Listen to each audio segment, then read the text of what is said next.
Welcome to this explainer. Today we're breaking down the terrifying, complex, and super emotionally charged events of All of Us Are Dead. We're going to look at this not just as a thrilling survival story, but actually as a fascinating sociological case study. Because when society completely breaks down inside the pressure cooker of a high school, how do humanity's best and worst instincts really reveal themselves? Well, let's find out. We're all doomed. Just let that sink in for a second. That chilling, totally stoic realization from science teacher Mr. Lee perfectly sets the stakes for our analysis. He mutters this right as the outbreak officially breaches the walls of Hyosun High and starts spilling into the wider city. It's this moment of utter despair from literally the one man who actually understands exactly what is about to happen to these students. So what actually happens when a localized, everyday high school bullying problem literally sparks a global zombie apocalypse? It sounds kind of absurd at first, right? I mean, how does schoolyard bullying end the world? But as we trace the origins of this disaster, you're going to see how perfectly and tragically the dots connect. Phase 1. The origins of the virus. You know, we really have to start at the very beginning to understand the true catalyst for this whole catastrophe. Because the outbreak in Hyosun, it wasn't some corporate leak or a top-secret biological weapon. Nope, the Jonas virus was actually born from a father's desperate, helpless grief. Mr. Lee, after watching his own son be pushed to the brink of suicide by relentless bullies, observed how mice reacted to extreme threats.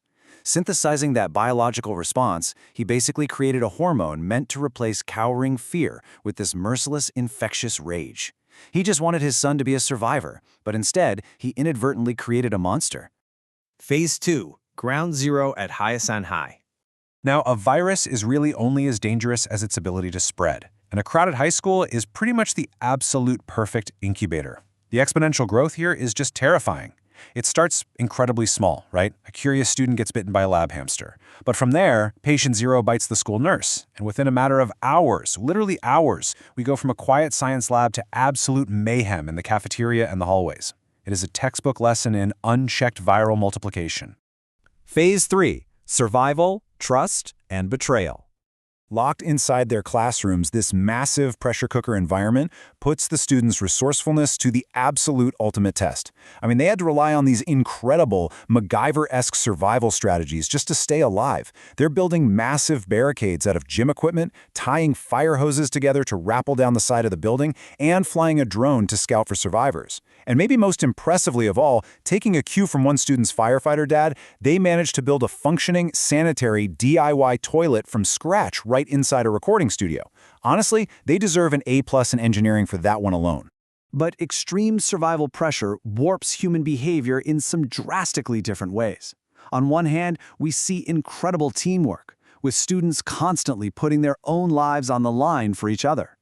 But then we see the absolute dark side of survival. Take a wealthy student named Nayeon, for example. Driven by deep-seated economic prejudice, she literally uses a zombie blood-soaked handkerchief to infect a classmate she looks down on. It's a really shocking reminder for us all. Societal prejudices don't just magically disappear in an apocalypse, they become weaponized. Phase 4. Viral evolution. Enter the Hambies.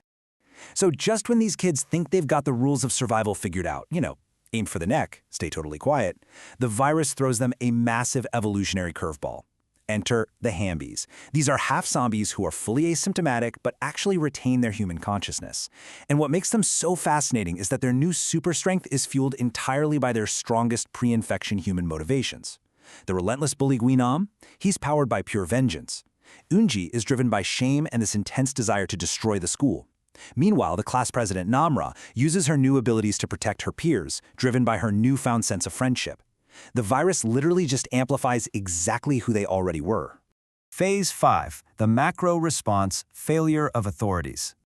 While these teenagers were fighting tooth and nail on the inside, we really have to zoom out and look at the adults running the outside world.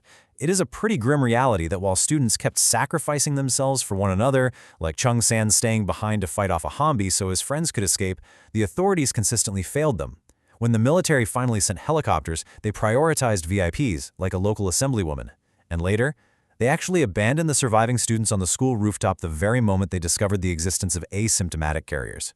Because instead of staging a massive rescue mission, the government's strategy quickly devolved into containment at absolutely any cost. They declared martial law right away, completely severed all internet and communication lines to stop rumors, and left the uninfected youth behind.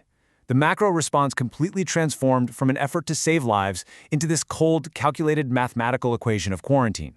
And this whole strategy culminated in one terrifying final decision. To stop the epidemic from spreading globally, the military made the grim calculation to carpet bomb the key intersections of Hyosin. By pushing that button, the commander accepted that this single action would kill a minimum of 10,000 innocent survivors in a single day. The perceived needs of the many vastly outweighed the lives of the few left in the city. Phase 6. The cost of survival. When the bombs finally stop falling and the city is just left burning, we're forced to look at the ashes of what actually remains. And it's a staggering statistic. Out of an entire bustling high school, only 6 students survived the perilous trek through the mountains to reach the quarantine camps. After navigating hordes of the undead, facing down sociopathic Hambies, and literally surviving their own government's military carpet bombing, this tiny fraction emerges. But they carry the immense, unshakable trauma of watching almost everyone they love die right in front of them. Months later, these 6 survivors sneak back into the ruins of their school, and they find Nam Ra.